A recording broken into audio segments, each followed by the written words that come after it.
Hello दोस्तों, आप सभी का स्वागत है हमारे चैनल पर, जहां हम करते हैं अनंत ब्रह्मांड के रहस्यों का खुलासा।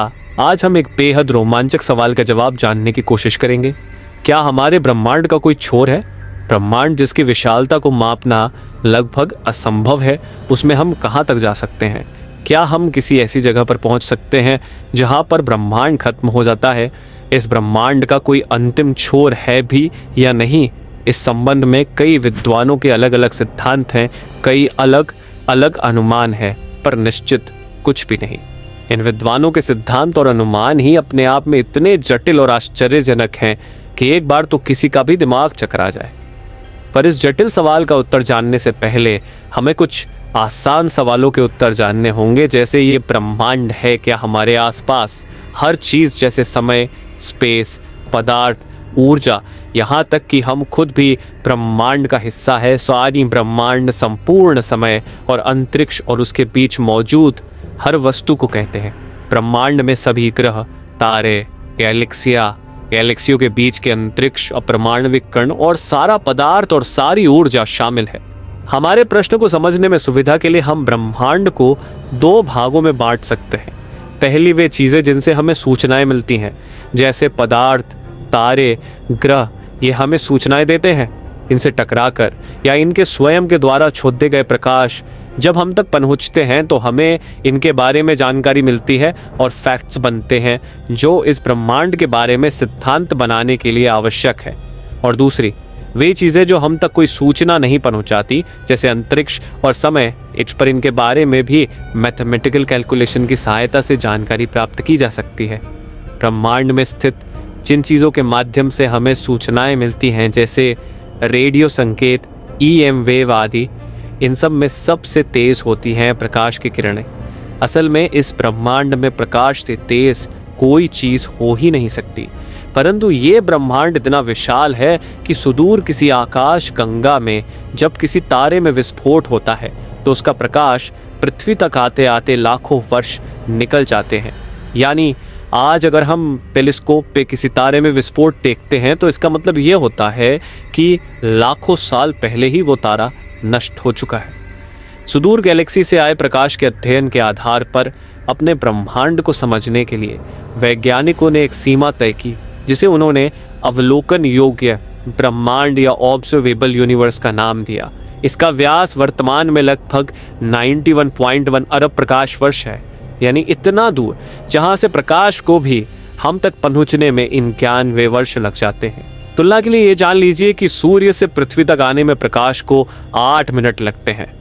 ब्रह्मांड के बारे में हम जितना जानते हैं वो सब कुछ बस इस ऑब्जर्वेबल यूनिवर्स के भीतर ही है। खरबट पर वैज्ञानिक मानते हैं कि असल में ब्रह्मांड का विस्तार ऑब्जर्वेबल यूनिवर्स से काफ़ी बाहर तक है और हो सकता है ये अनंत हो। जब आप ये प्रश्न पूछते हैं कि ब्रह्मांड का अंतिम छोर क्या है, तब आपके दिमाग में अंतरिक्ष या ब्रह्मांड के आकार की एक छवि ज़रूर होती होगी। क्या है वो छवि? कैसा है हमारा ब्रह्मांड? किसी फर्श पर रखी गेंदों की तरह, या किसी कमरे में लटके गोलों की तरह, या इन ज्यामितीय आकारों के अलावा भी कोई आकार हो सकता है? अगर आप इनके अलावा अन्य किसी आकार की कल्पना कर सकते हैं तो कमेंट में ज़रूर बताइएगा। वर्तमान में ब्रह्मांड के आकार के बारे में 3 धारणाएं प्रसिद्ध हैं। पहला, ब्रह्मांड गेंद या बुलबुले की तरह है, दूसरा एक मुड़ी हुई शीट की तरह है, तथा तीसरा एक फ्लैट सतह के रूप में है। विज्ञान में आने वाली खोजें हमें बता सकती हैं कि इन 3 मॉडलों में से कौन सा मॉडल सबसे ज़्यादा सही है तथा ब्रह्मांड का आकार क्या है। ये तीनों ही धारणाएं ब्रह्मांड उत्पत्ति की बिग बैंग सिद्धांत पर आधारित है, जो ये कहती है कि ब्रह्मांड फैल रहा है, जिसका मतलब ये होता है कि ब्रह्मांड का छोर भी फैल रहा है। पर इन तीनों आकारों के लिए छोर का मतलब अलग अलग होगा।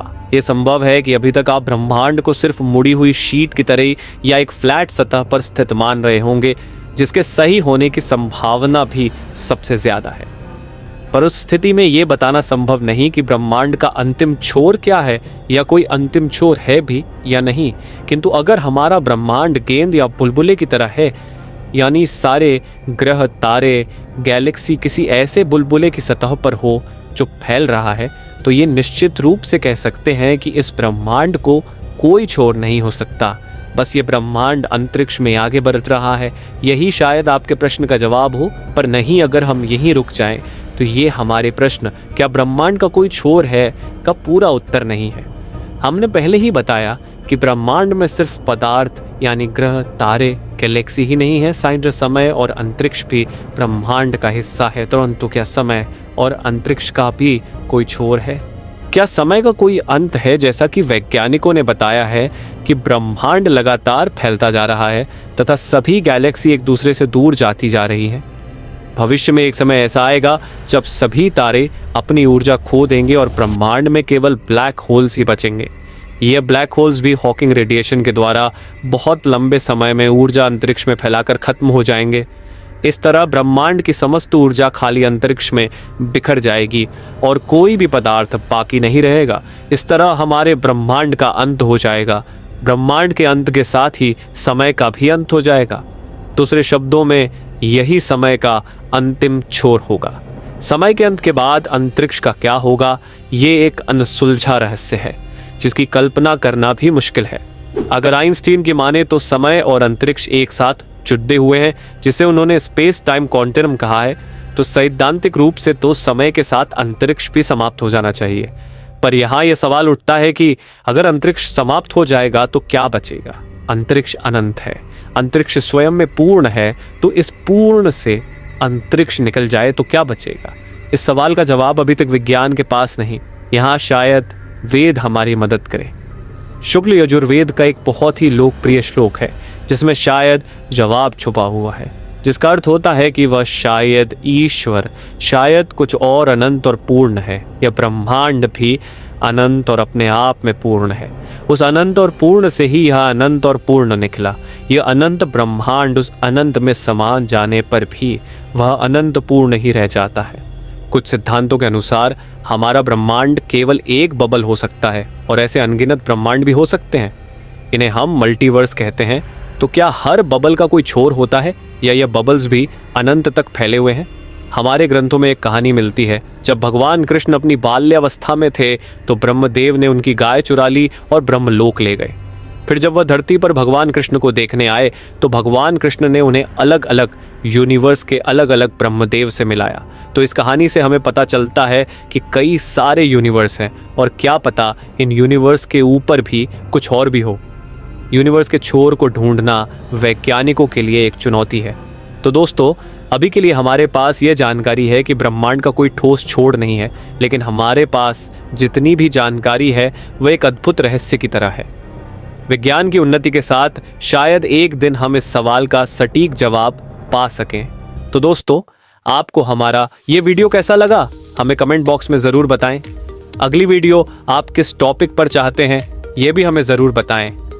ऐसी ही मज़ेदार वीडियो देखने के लिए चैनल को सब्सक्राइब करना ना भूलें